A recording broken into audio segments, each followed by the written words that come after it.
Olha, eu nem sei por onde começar essa história, pra ser bem sincero com vocês. Às vezes a vida prega umas peças que a gente custa acreditar que são reais. Mas foi exatamente isso que aconteceu comigo.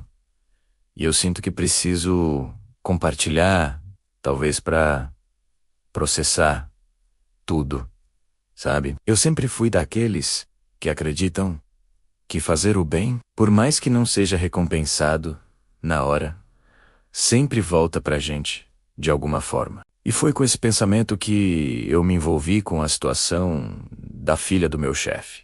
Vocês entendem, né? Uma criança... Quem consegue ficar indiferente? Ela era uma menina doce, de uns 7 anos, com um sorriso que iluminava qualquer ambiente, mesmo estando tão doentinha. Lembro da primeira vez que a vi no escritório, quando o meu chefe a levou para um dia de trabalho, tentando distrair ela um pouco. Naquela época, ninguém sabia da gravidade, mas a apreensão já pairava no ar. Um tempo depois, ele chamou a equipe para uma reunião séria, com a voz embargada, e nos explicou que ela precisava de um transplante de medula. As chances eram mínimas de encontrar um doador compatível fora da família. O desespero dele era palpável, e eu senti um aperto no peito, sabe? Uma dor que não era minha, mas que me alcançou profundamente. No dia seguinte, sem que ninguém pedisse, eu decidi fazer a tipagem sanguínea. Não custava nada tentar, pensei. Era só um exame. E qual não foi minha surpresa,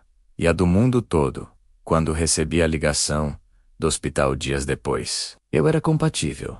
Eu, o acaso, ou o destino, como queiram chamar, tinha me escolhido. Meu chefe, quando soube, ficou visivelmente emocionado. Ele me abraçou ali mesmo, no meio do escritório, algo que ele jamais faria. As palavras dele eram poucas, mas os olhos diziam tudo. Gratidão, alívio, esperança. Foi um momento que eu jamais vou esquecer. Senti um calor no coração, uma sensação de propósito que a gente raramente encontra na vida. O processo da doação não foi simples, claro. Ninguém diz que é TBA coleta as agulhas. O desconforto.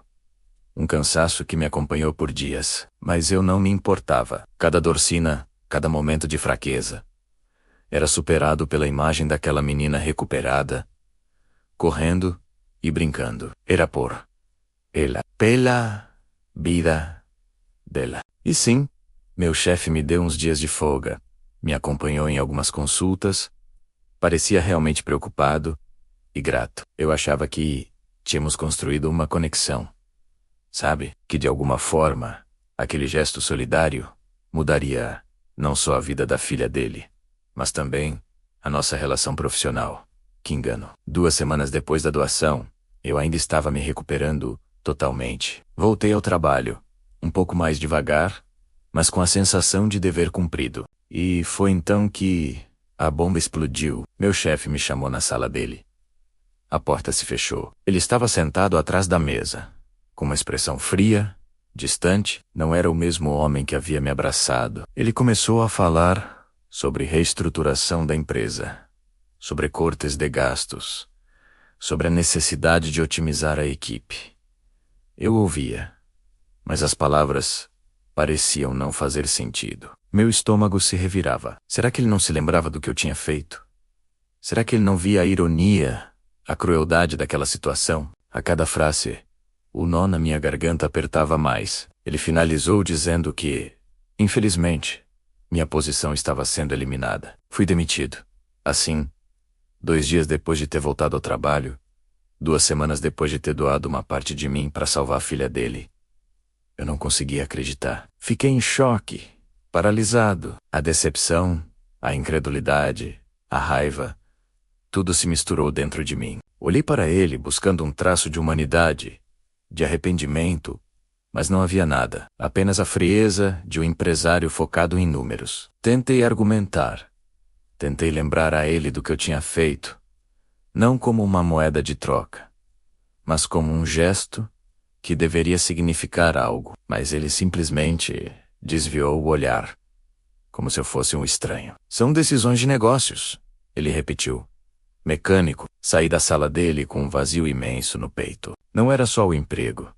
Era a quebra de uma confiança, a aniquilação de um ideal. Eu sentia que tinha sido usado e depois descartado. A dignidade, o respeito que eu achava que tinha conquistado.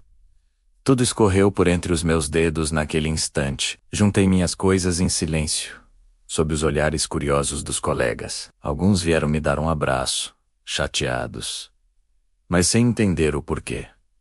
Como eu explicaria? Como eu contaria que havia salvado a filha do nosso chefe e que, em troca, fui chutado pela porta dos fundos? Cheguei em casa, atordoado. Contei tudo para minha esposa, que ficou tão chocada quanto eu. Ela não conseguia aceitar. Mas como ele pôde? Ela repetia, indignada. Eu também não sabia, não conseguia dormir. A cena se repetia na minha cabeça. A frieza nos olhos dele, as palavras vazias. Mas a história não termina aí. E é aqui que as coisas ficam peculiares. Poucos dias depois, recebi uma ligação. Era a esposa do meu chefe. A voz dela era calma, mas firme. Ela me pediu para encontrá-la, sozinha, em um café discreto. Eu não sabia o que esperar. Talvez ela quisesse se desculpar em nome dele, oferecer alguma ajuda. Fui com o pé atrás. Quando a encontrei, ela estava sentada, com um semblante sério. Pediu um café e, sem rodeios, tirou um celular da bolsa e o colocou sobre a mesa. Eu sei de tudo, ela disse, olhando nos meus olhos. Meu coração disparou. Eu sabia que ele ia fazer isso, continuou ela, com uma ponta de mágoa na voz.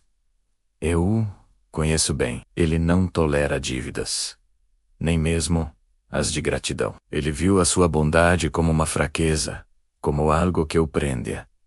Eu ouvia, em silêncio, a voz dela me atingindo como ondas. E então, ela fez o que eu jamais esperaria.